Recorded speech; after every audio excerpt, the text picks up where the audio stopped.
right, everybody. Welcome to the Unapologetically Jewish podcast. Today's guest waited a while for this. Someone Canadians probably know from the world of business, technology, and entrepreneurship, but that's not really why I wanted to have him here today. Harley Finkelstein is the president of Shopify, one of Canada's most successful technology companies. He's an entrepreneur, investor, lawyer, and co-host of Big Shot, where he helps preserve and tell the stories of remarkable Jewish entrepreneurs and leaders. But Harley is also something that has become increasingly important in Canada today, a successful, influential Jew who is willing to be publicly and unapologetically Jewish. Since October 7th, Harley has spoken openly about anti-Semitism, about what is happening to Jewish Canadians, and about the uncomfortable conversations Jewish families are now having about their future in this country. And for me, that raises a much bigger question. What responsibility comes with having a voice when so many others are afraid to use theirs? Today, we're going to be talking about entrepreneurship and success, but more importantly, we're going to talk about Jewish identity, October 7th, anti-Semitism, Canada, leadership, courage, and what we Jews actually do next. Harley Finkelstein, welcome to the Unapologetically Jewish podcast. Matthew, it is so great to be here. I am here, as I told you, in sort of the green room because of your sheer chutzpah and your persistence of getting me on the show. Congratulations. You are a fractal of how the Jews have survived thousands of years. We simply just do not give up. And when we want something, we use all the chutzpah and ambition and energy in the world to get it. And you did that to get me here. So, Amazing. shkoyach, as they say.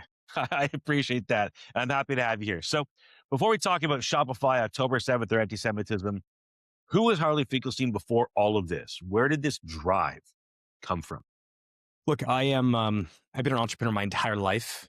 I didn't call it that early on, but I grew up the grandchild of Holocaust survivors, the son of immigrants. My father was a refugee, came from Hungary in '56 during the revolution.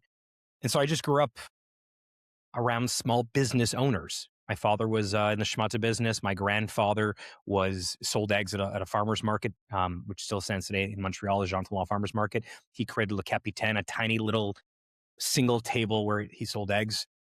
My grandmother was in the had a textile business. So I grew up around these sort of small business owners. And when I was 13 years old, this is now a story that I've told a lot, but when I was 13, the only thing in the world I wanted to be was a DJ. I went to bar mitzvahs. DJs were like magicians to me. And I went home and told my parents I want to be a DJ. They said, you should apply to DJ companies. Nobody would hire me. And so my dad, gave me some great advice and said, why don't you start your own DJ company and hire yourself? And I did. I came home, he made me a business card that said Harley Finkelstein DJ. And I DJ'd 500 parties or so professionally between the ages of like 13 and 18 years old. And that was my first foray in entrepreneurship. I was born in Canada, but I grew up in South Florida in Boca Raton. I moved to Montreal in 2001 to go to McGill. My parents, my father in particular, it was a tough moment for our family. My dad was arrested. He went to prison. And I was once again looking to figure out how to solve a problem. When I was 13, the problem was I wanted to be a DJ. Nobody would hire me. When I was 17, it was my dad's away and I have two much younger sisters and a mom who needs support. And I ended up starting a t-shirt business. When I was at McGill, we made t-shirts for universities across Canada. And through that, I ended up developing this amazing bench of mentors and consiglieres and role models. And a few of them, one in particular, Philip Reimer, had suggested that I consider going to law school after undergrad, not to become a lawyer, to become a better entrepreneur. This particular mentor, Philip, was teaching law at the University of Ottawa. So I applied to one law school, which was University of Ottawa, got in, moved there in '05. And through an incredible happenstance and luck and sharedness, I guess, I met Toby, who was a German immigrant who just moved to Canada. He was selling snowboards on the internet and realized that, well, the snowboard business was a good idea. The software that he had written to sell those snowboards might be a great idea. And I ended up becoming one of the first people to use that software. And that software would become Shopify. And that was about 20 years ago. And I've spent the last 20 years or so, basically, I'm 42, so about half my life, shoulder to shoulder with Toby, building this incredible company, which today I think is the second largest company by market cap in Canada. I think only the Royal Bank is larger than Shopify. And on a global scale, we're one of the largest companies globally as well. And it's been an amazing adventure. That's amazing. Shopify is great. So before we go there, I gotta go back a second. You DJ'd in Florida, or you DJ'd in Toronto, in Montreal, Both. I DJed initially. When I was 14, I was living in Florida, so I DJed all throughout high school. right? And Boca Raton's got a lot of Jews, so there were a Yeah, lot of bar mitzvahs. So that was a great. The TAM there, the total addressable market there was very large. And then when I moved back to Montreal to go to college, I ended up DJing throughout college too. But I've been an entrepreneur since I was a kid. I now yeah, realize what the term was. I'm right. high energy. You Probably did got a bunch. stuff. You just Yeah, kept I yourself have kind busy. of still have a bit of ADD, Yeah, maybe not a little bit, maybe a lot of ADD. When I focus on something, I can run through walls. I don't have a lot of hobbies. I have my family, my friends. I have Shopify. I have Big Shot, and that's about it. I don't watch that's sports on amazing. Sundays. Instead, on Sundays, my best friend David Siegel and I, founder of David C, we record podcasts with 90-year-old Jewish entrepreneurs who are I love that. billionaires, and that's how we spend our Sundays. So I don't do I don't do a lot of things. The things I do, I go very, very deep on and try to make them world class. Amazing. All right. So you answered a lot in there of my next question. So we're going to go, success and Jewish identity. You could very easily just be Harley Finkelstein, president of Shopify, and leave the Jewish identity out of your public life. Um, you've made a conscious decision to be publicly and visibly Jewish. Uh, how did that come about, and why did that come about? I've never been religious, but I've always been a very proud Jew. And I think it was easy to be a proud Jew throughout my entire life. When I was in middle school or high school or college or law school, um, this is a story that I've told a number of times, but I used to put tefillin on every Friday at law school, not in a small classroom or, in the cafeteria, but literally in the atrium, in the middle of everybody. That's awesome. And again, I wasn't religious, but I met this amazing rabbi, Rabbi Chaim Bayarsky, who runs the Chabad in Ottawa.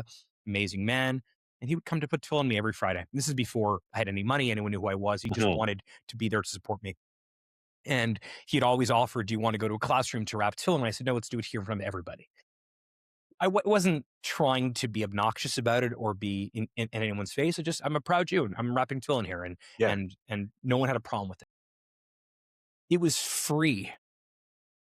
It cost nothing to be a proud Jew in 2005 or 2006 when I was in law school. Mhm. I think what happened, and I think this is well told at this point, I think October 7th changed everything for a lot of us. And for me in particular, I think a principle is only a principle if it costs you something. I think being a proud Jew as a principle was easy pre October 7th, and it became very difficult. It became costly after October 7th, which meant for me that it was even more important. What Mhm. really shifted for me pre and post October 7th is so Big Shot, which is for those that don't know, is my podcast that I have with David. It is now, I think, the one of, if not the most popular Jewish podcast in the world. I think it's the only Jewish related podcast. Maybe I think the other one is Call Me Back. Other than Call Me Back, I think it's the only Jewish related podcast in the top 5% of all podcasts in the Yeah. business category. But Dave and I started that before October 7th. We interviewed Charles Bronfman, and we interviewed Izzy Sharp from the Four Seasons, and Eddie Sunshine, and these amazing people, David Rubenstein. So it was fun. It was interesting to us. We prayed the altars of entrepreneurs. If David and I always joke that if we would have had posters on our wall when we were kids, it wouldn't have been Michael Jordan or MC Hammer or Vanilla Ice or Bo Jackson. It would have been Sam Bronfman. Yeah. It So would have it's been profit Aldaban. and sunshine on your walls. That's who I would have had on my walls. That's who I looked up to and admired when I was a kid, which is weird, but that's the truth. So we started this podcast pre October 7th, and then October 7th happens. And we're like, okay, now this podcast has a completely Mhm. different meaning, different objective. It is no longer simply just a celebration of Jewish entrepreneurship and Jewish chutzpah and Jewish success. It is now a way for us to narrate and create and tell the stories of Jewish entrepreneurship for the world, so there's more understanding, there's more empathy. I think for a lot of people that don't know a lot of Jews or not in our community, they look at these titans of industry Linda Resnick from Fiji Water, or we just filmed Barry Diller from IAC, or Jeffrey Katzenberg. They look at Jeffrey Katzenberg and they say, wow, this guy must have, grown up with a silver spoon in him. He must have had it easy. Or Barry Diller, for example. That's not the case. We've done 36 interviews, 36 submissions to the archive, 36 interviews on Big Shot. All of them had a tough time. Some of them, Eddie Sunshine was born in a displaced person camp, Bergen-Belsen. I mean, Eddie Sunshine effectively created the modern day REIT, Real Estate Investment Trust. And he ended up in London, Ontario with no money after they came over here after Bergen-Belsen. And his father had like a couple diamonds hidden in the boot of his shoe, the sole of his boot, excuse me. And that's how he was able to afford to send Eddie to school. And then he went to law school and then eventually created RealCan. So the importance and the severity and the impact of a project at Big Shot completely changed. And I raise that because that basically is how I feel about all of it. That it was easy. I was a proud Jew then, I'm a proud Jew now. The difference is now it cost me something, which means that it is really a principle, meaning I'm okay with it costing me something, because I think now more than ever, people like me that have, with great power comes great responsibility, to quote, Spider-Man. I think ultimately this is the time where it matters to be unapologetically Jewish, and to actually have some chutzpah in if you identify as a Jew, it was easy then. Today it's hard. Therefore, it's more meaningful. I wasn't doing unapologetic Jewish podcasts. I wasn't doing any podcasts around Jewish stuff pre-October 7th. I'm doing it now because I think it's important that we talk about these things. And I think it's important that we all realize that this is not anxiety, that this is evidence that the golden age of Canadian Jewry is over. And what comes next is up to us. I mean, Jews are 1% of Canada's population, and we are the most targeted group in the country. There has been a 327% increase in hate crimes in 10 years. That is not a mood. That isn't a vibe. That is a measurement. Not a vibe. Yeah. And the grandchildren of people who fled to Canada, like me, are now asking whether they should flee from it. And I think what we tolerate, so this in my op-ed that I wrote for the National Post recently, what we tolerate next will define what it means to be Jewish in Canada. Yeah. So I've done a few op-eds on that same topic. I wrote one on they gave me front page for Plan B. And it was, they assigned that to me, saying, Rob said to me, I keep crossing the country, going to synagogues to speak to, and everyone's talking about a Plan B. And he goes, I'm upset by this. Can you write an article about this? And it was more on the statement. I got a lot of backlash, like, you're telling people to leave. And I said, no. It's a question on where we are. Like, if we're having conversations of do we leave? And I said, one thing that our grandparents and our parents, when they came here, Canada was Plan A and Plan B. There was that was it. We left Europe to come here. This was all we had.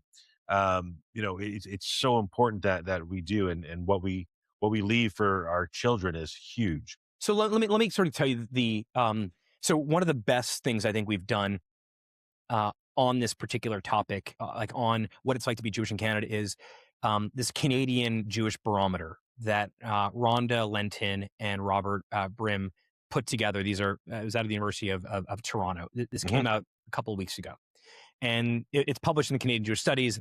I don't know what volume it is, but it is super important. And they talk about, one hate crime for every 366 Jews is happening right now.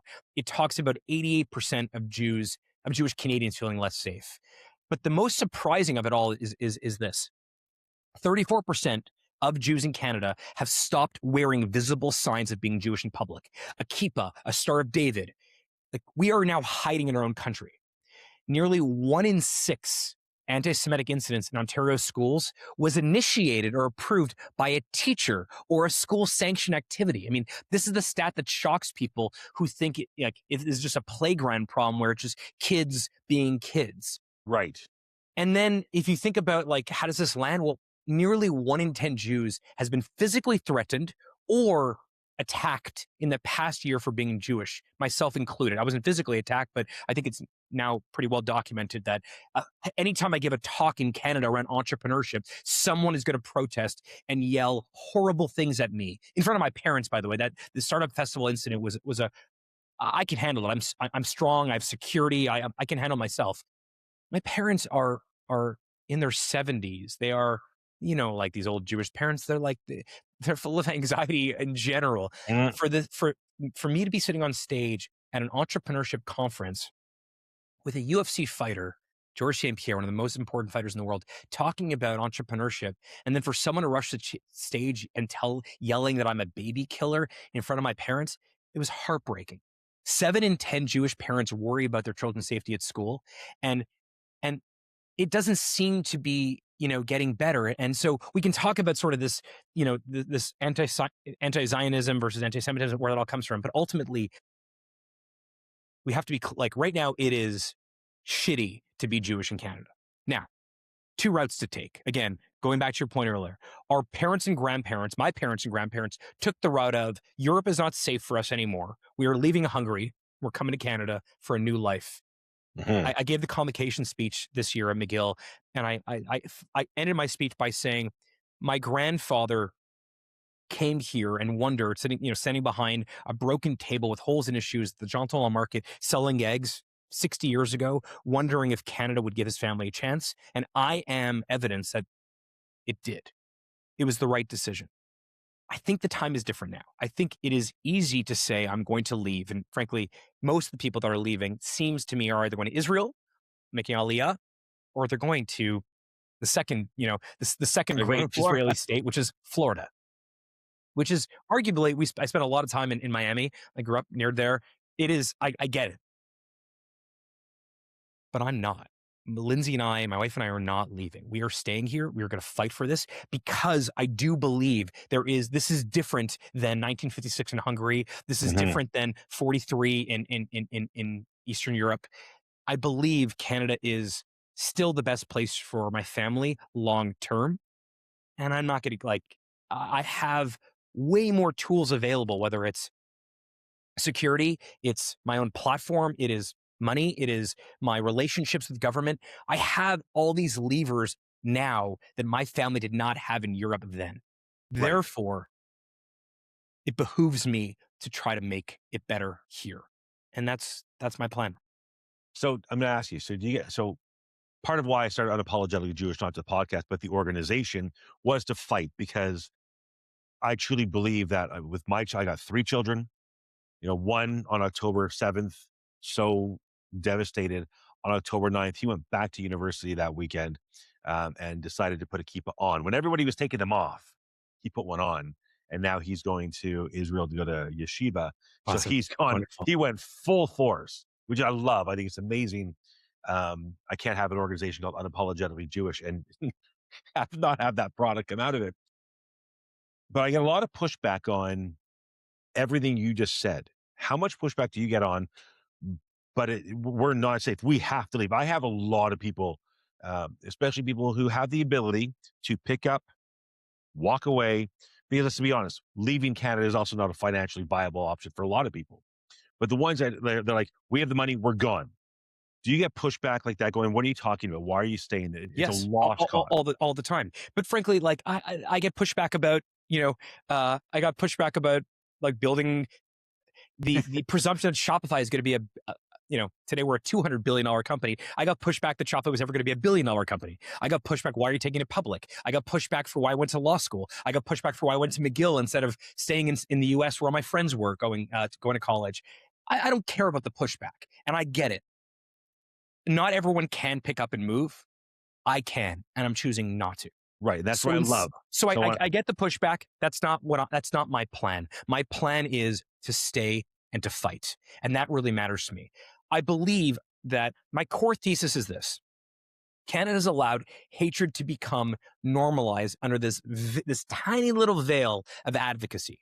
And that behavior that would be instantly recognized as bigotry against any community somehow gets rationalized when Jews are the target. And so I'm naming it now. I'm saying that is anti-Semitism. When the second or third or fourth time that someone stormed the stage where I was standing, where I was giving a speech about something unrelated to Israel or Jews or anything related to what we're talking about here, and they're yelling terrible slurs at me, I named it. I said, this is not this isn't advocacy. This isn't a protest. This is bigotry. And I think naming it is not inflammatory. It is absolutely necessary.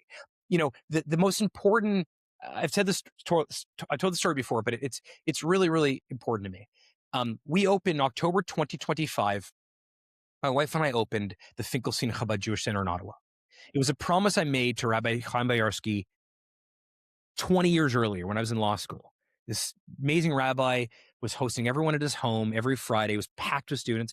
And I said a throwaway comment that if I ever have any money at all, I want to build you a beautiful synagogue. And then eventually 2018 happened, post IPO. I had some money. I wanted to do this. We found a building. The context first on the Jewish Center, because this was one of those moments in one's life that you kind of never forget. 2006 or 7, I'm a poor student in Ottawa. I meet this amazing rabbi, Rabbi Chaim Boyarsky. He comes to put tefillin on me every Friday. And then every holiday, every time there is, a Jewish event, Shabbat, he packs his tiny little house with Jewish students. They're everywhere, on the stairs, on the front stoop, on the floors. And I make a throwaway comment that if I ever have any money, I'd love to build him a real Jewish community center, a real synagogue. And fast forward, 10 years or so, we have this Shopify IPO. For the first time in my life, I have some money. And I call him and say, Rabbi, I'd love to make good on that promise. So that in itself was incredibly emotional to me. Lindsay and I were ready to it was this amazing kind of full circle moment. We find this building, we buy it. It's not big enough. We actually extend the building. It's finally up and running. We renovated. It looks incredible. And October 2025, we have the grand opening. And I'm thinking about this day in anticipation of this very special moment. I'm going to be on stage with my children next to me, Lindsay on my left, my wife, Bailey and Zoe on my right, my kids, my parents and grandparents in the crowd. I invite the Prime Minister, who I've known for a long time, Mark Carney. Evan Solomon is there, Minister of AI. Melissa Landsman's there from the Conservative Party. The Mayor of Ottawa is there. And I'm thinking about my speech. And I rehearse the speech, and I talk about the fact that this building behind me with my family's name on it, not only is it remarkable for my father to see, who never thought our family's name would be on any building, but that this building is not a symbol of my success, but rather it's a symbol of Jewish survival. That in 2 generations, our family went from being poor refugees to building an incredible building in the nation's capital, right by Parliament Hill. And as I began to make this speech, we hear this abrupt chanting start. And remember, this is not a center for Israel. This is not a center about, politics. This is a Jewish community center for students in Ottawa, the place that has given me and Lindsay so very much. It was our gift to that community. And it was our make good on that promise from a decade earlier. And as I begin to make this incredibly impassioned speech, these chants start happening. And I was fortunate because right next to me was the speaker. And so instead of doing what I think the protesters want, which was me shutting up and sitting down, I raised the fucking volume on the speaker and I continued my speech. And you can see in the video, I started to cry because it was this amazing moment that I've been dreaming of my whole, for over 15 years. And there was chants and protests and these vile words being thrown at me about a war happening on the other side of the country. And that was the reason why I wrote that initial op-ed. It was like, okay, this has gone too far. It first happened when I was on stage doing a live taping of Big Shot with Heather Reisman from Indigo. And it was about Jewish entrepreneurship and the Jewish entrepreneurial story. And we had protesters. And then I opened a Jewish community center in Ottawa. We had protesters. And it just felt like this had nothing to do with some sort of protest. I said this in the op-ed, but when Jewish community events are disrupted and Jewish leaders are targeted simply because they're Jewish, or when Jewish students are told they can and cannot attend schools safely, we're no longer talking about protests anymore. When the target is always the Jew and never the topic, it's not advocacy, it is hate. And none of these protesters have ever asked me what my views were. They never asked, what do you think about what's happening in Gaza? What do you think is happening? What do you think of Netanyahu? They never even asked. Anti-Semitism does not ask that. So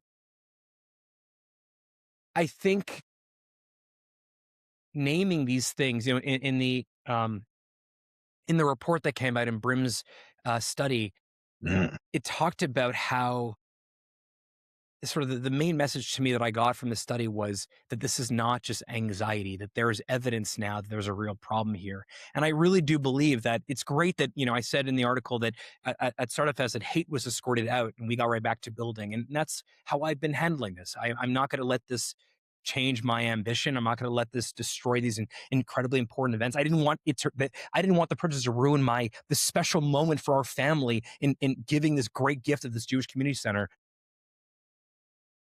But I also recognize that not everyone has the resources, the security, the funding, the support system that I do. I put this on X a couple weeks ago, but the fact that, Toby, our CEO and founder, who's been my business partner for almost 2 decades, is so incredibly supportive of me. He's the first one to say something when something like this happens. He's the first one to show support. He's the first one to defend me when all these attacks are happening. It gives me that is a privilege, and I best not squander it. Absolutely. And listen, you have been, and I think not just anybody I think who has stepped up to do something and really risk a lot, right? Your name, your legacy, your family, like everything is being thrown out there, and it makes a big difference. But when you talked about the people you had there, I think I really want to go down this road if you're okay with this. You know, because of what we're seeing in Canada, um, the hate, the bigotry, the racism, um, anti-Zionist or Zionist is just filler word for Jew. Like we know all this stuff. This we all know, but we look at what we see from political leaders, and this goes from federal all the way down through the municipal. You mentioned you had Prime Minister Carney, you had Vince Solomon, Melissa Lansbury, which is great that it was bipartisan, right? And now we really have to come together on some things. Uh, Hate's one of them, and I hate saying when they hear hate has no place here. Hate has taken root, and it's a giant redwood forest tree in California. It's massive. When we look at our leadership, we look at government, and how do you big of a part does that play, and what do we do? What have you been doing? What can everybody else do to try to make this a difference? Yeah. And make it change. Look, we all have our own skill set. We all have our own set of relationships and network. And I'm using every tool I have available to me. I'm using social media because I have a big following. I'm using my own money to build the Jewish Center and to help the Jewish General Hospital and to, help. I mean, I love Big Shot. It's a total, passion project for me and David, and it's so important that we tell these stories of incredible Jewish entrepreneurs and And that's how going they to be got linked, here. by the way, in so everyone. Okay, right, yeah, Big Shot is amazing. It's this incredible. I mean, if you like Jewish entrepreneurship stories, and we interviewed Joe Schaefer, 104 years old, a couple of months ago. He created the schmutta industry, not in Montreal. He created the North American schmutta industry. He created Chabanel. We love these stories, but I fund it personally, and so does David, because it is important. Right. And I think we should all need to use those relationships. I happen to have a really great relationship with our prime minister and a number of MPs. Mark Miller has been amazing. I know that I have received feedback that they're not doing enough. I don't disagree that they can be doing more, but I'm not just going to give up and say, well, they're not doing anything. No, just the opposite. That moment at Holy Blossom Temple in Toronto where, the PM said the Canada Civic Compact is failing Jewish Canadians and called this the crisis specific, severe, and demanding a targeted response, uh, I said that Canada finally said the quiet part out loud. Mhm. I'll take the W's where they come. Is it all fixed now? No. Can they be doing more? Of course. But I don't think it is time for us to just get insular and talk to our own. We all have these WhatsApp groups or these iMessage groups where it's our friends and family and community, and we're all just complaining. I wish it would have done. Yeah, you can complain all you want. Fetching is part of the Jewish DNA. Where they've made movies and TV Yes, we like to fetch, no doubt about it. However, fetch, but also do something about it. Whatever you can do. If you don't know the prime minister, no problem. Anyone can write him, can call his office, can call PMO. If you don't like one of the MPs, no problem. Anyone can call their writing and ask for things. The reaction to dismay with any political party is not just to walk away, it's to fight. That is how we've survived thousands of years over and over again. Jews have been hated. We are fighters. We are scrappy. Back to the entrepreneurship thing. Why do we go into entrepreneurship? Because no one gives us jobs. No one gives us opportunities, so we build our own. Build our own. We can't go to university. We create Yeshiva University. We don't have hospitals. We create Cedar Sinai. They won't allow Jewish doctors in. We build the Jewish General. This is the way we have survived for a millennia. And it's not that we build it. We build it for everybody. That's right. For ourselves. It's not like we are a big tent people. We invite them in. Right. And so I think on the political side of things, there are things that I would do differently. There are things that I'd like to see a lot more of. I am very vocal about it. Can I always affect change with my notes, my text messages, my meetings? No. And I'm frustrated by it. But I want to be very clear about this. October 7th completely changed my mandate on this particular issue. I am now ready to fight. I am now ready to be loud. Again, it's not a principle unless it costs you something. It was very easy to say you were a proud Jew in 2021. Yeah. Or 1998. 1995, yeah. Or 95. Or 2018. It was free to say that. It cost you nothing. Now it costs you something. And therefore now those are real principles. And I'm not saying everyone should be loud as loud as I am, but I am saying that my version, my reaction to October 7th is to turn up the temperature on all this. It's not necessarily because I agree with Netanyahu, just the opposite. I think he's made a ton of mistakes. But I also believe that Israel is important for the Jewish people. If you know your history, you know that it was created as a safe haven for our people after the Holocaust. My grandparents are Holocaust survivors. I understand it. But I don't think anyone even cares what my opinions are about Israel or Netanyahu. I am a very visible, prominent Jew, and therefore I'm on the receiving end of attacks. And I think you have to have an anti-fragility to this whole thing.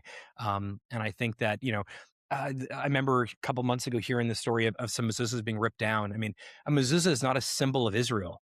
A mezuzah is not a political statement. It's a very small piece of parchment paper marking a Jewish home.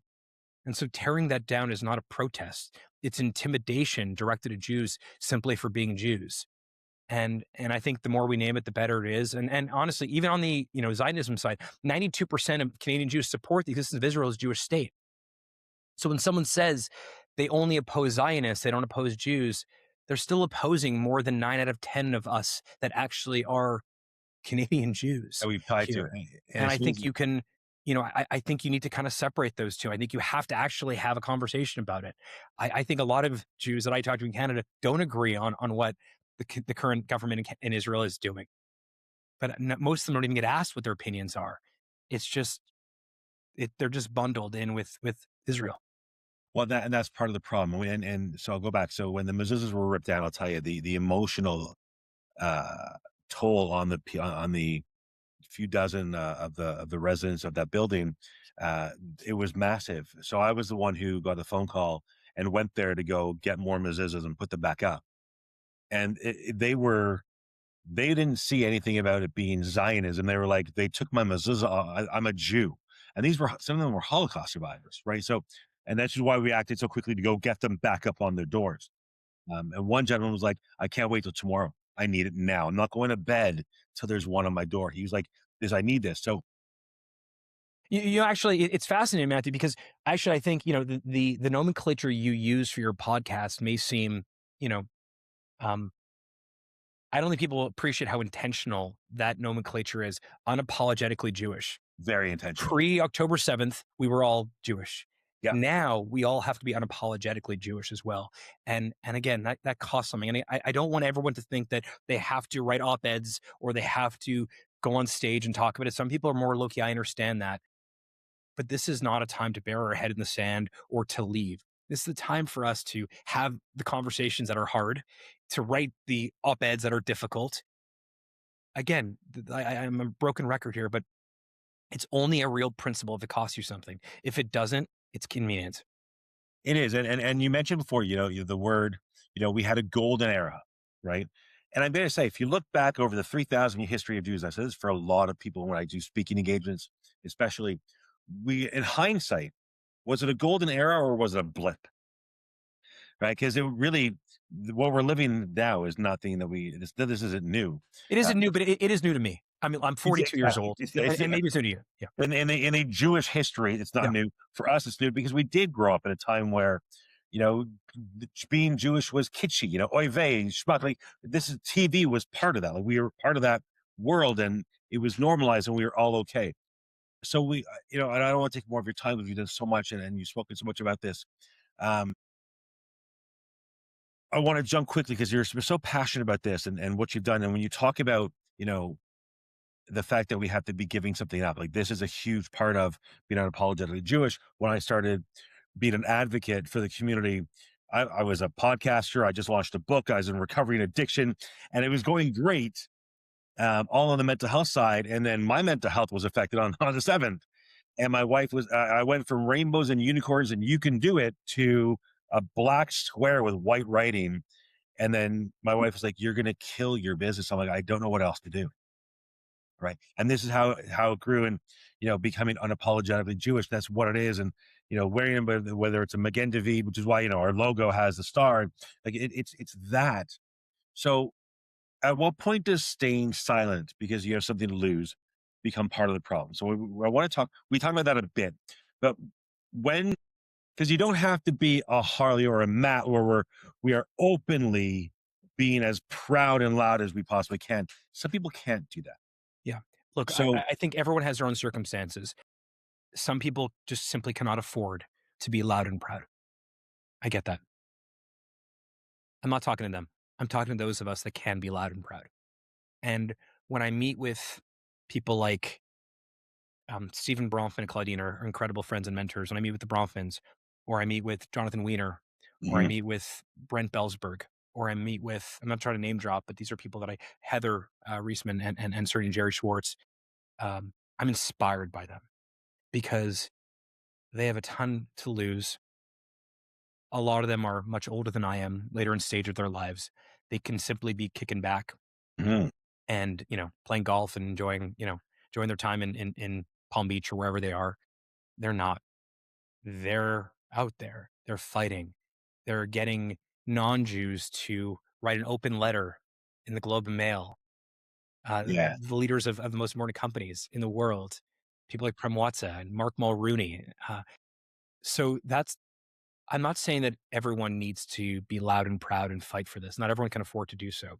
But I do believe that if you have the resources and you have the means to do so, I don't mean money. I mean just, if you live in a community that makes you feel safe, if you have a platform, this is not the time to go quiet and go silent, especially if you were once loud and proud. Now we kind of need everyone. Like it's all hands on deck right now. And I think if we do this well and we're thoughtful and we're well organized, and I think the goal is that my children, who again are quite young, they will look at this period hopefully as, to use your term, a blip. And then we go back to having more of that extended golden age of Jewry. Now, will it ever be the same? No, because something fundamentally has shifted in the zeitgeist in society. Jews will always, at least my vintage, at least for me personally, I will always look over my shoulder more post October 7th than ever before. And I made it the rest of my life. But there is a chance that some of those statistics that the barometer brought out, hate crimes against Jews rising over 300%, 88% of Jewish Canadians feeling less safe. 2 years ago, this is post October 7th, right? Like 2 years ago, that number was 63%. That's a 25-point jump in 2 years.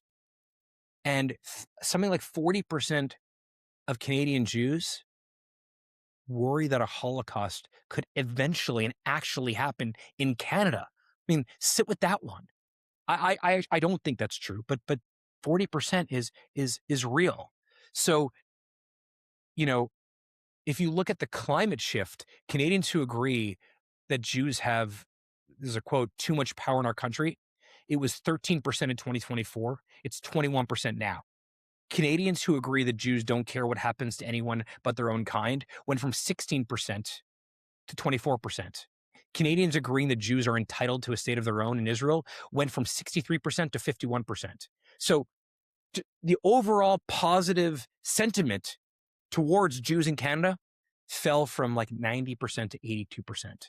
And the research in this amazing report that was done, the conclusion was the golden age of Canadian Jewry, which is basically the 1960s to the early 2020s, is now over.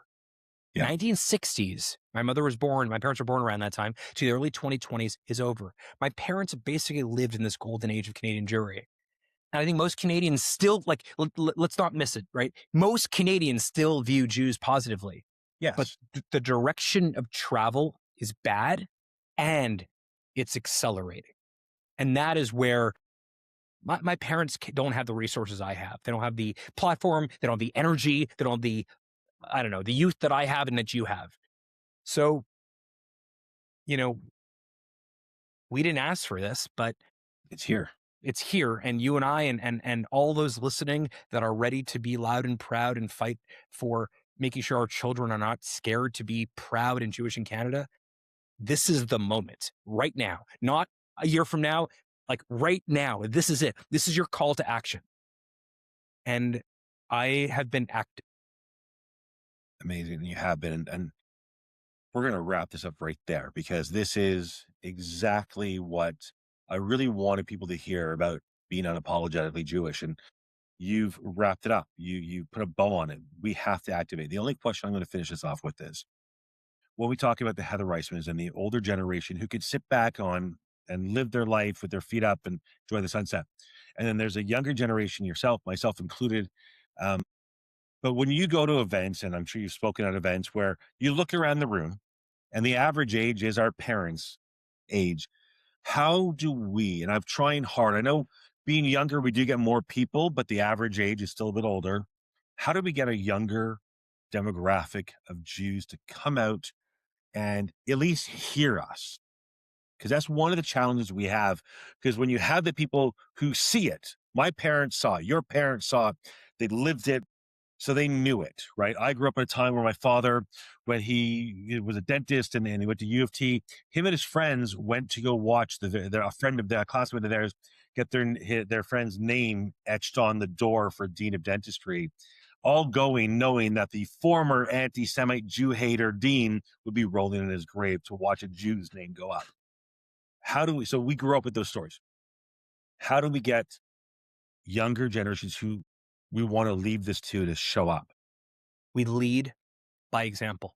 That's the way we do it. Role modeling. Role modeling. The reason that Lindsay and I, my wife and I, and our kids are the types of Jews we are is because we watched Charles Bronfman and Stephen Bronfman, and we watched Aldo Ben-Sadoun, and we watched Jonathan Weiner, and we watched Izzy Sharp, and we watched Heather Reisman.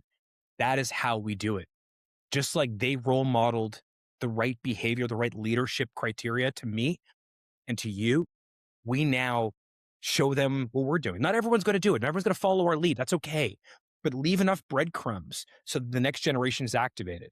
I'm native on Instagram and X and YouTube, but I'm not native on Roblox, and I'm not native on streaming, but they are. So we all have these tools and resources and these levers of our disposal. Use them. And more importantly, the answer isn't just to take off. You can leave if you want. I mean, if you have the means and you want to leave, I'm not going to tell you not to. I have the means to leave and I'm not. I'm staying here to improve things. I'm going to work with the resources I have and work with the government I have. I'm going to fetch and complain and lament that I wish I can do more, but I'm still going to do it. I'm going to do the work. That's what my grandparents did. That's what my great-grandparents did. And going back 100, that's what we all did. And I'm not going to give up on this. I'm not going to give up on being a proud Jew in Canada. And maybe we don't return to a golden age of Jewry in Canada, but I'm going to work my ass off for the rest of my life and use all the resources I have available to me to attempt that, because I think that is a worthwhile pursuit. That is a worthwhile way to spend my time. All right, Harley, I can't thank you enough. That was incredible. Yeah. And Thank you, I hope Matthew. everyone watching and listening, this message resonates with you. Share it because it's so important to get it out. Stick around for a second, Harley.